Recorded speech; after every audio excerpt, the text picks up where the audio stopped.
एक बार एक नगर के राजा के यहाँ पुत्र पैदा हुआ। इस खुशी में राजा ने पूरे नगर में घोषणा करवा दी कि कल पूरी जनता के लिए राजदरबार खोल दिया जाएगा।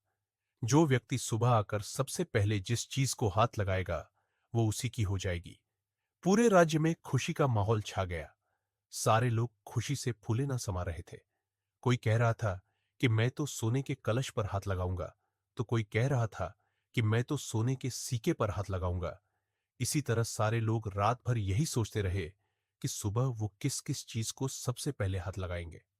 सुबह जैसे ही दरबार खुला, सारे लोगों का राजा ने राज दरबार में स्वागत किया। जैसे ही सबको अंदर आने का आमंत्रण दिया, सभी लोग राजमहल में रखी कीमती चीजों पर झपट पड़े। सबके मन में डर था कि कोई दूसरा पहले आके हाथ ना लगा दे। कुछ ही देर में दरबार का माहौल बद्दा अजीब हो गया। सारे लोग इधर उधर दौड़ रहे थे।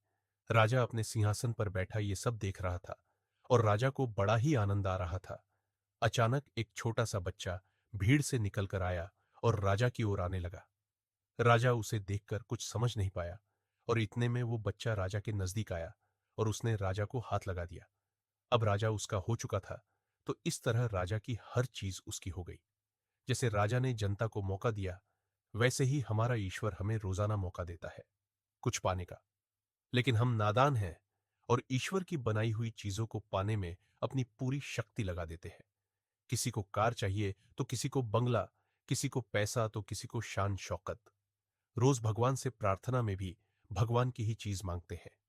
इस कहानी से हमें यह सीख मिलती है कि उस ईश्वर की स्तुति करो, उसे पाने की कोशिश करो, फिर उसकी हर चीज आपकी हो जाएगी।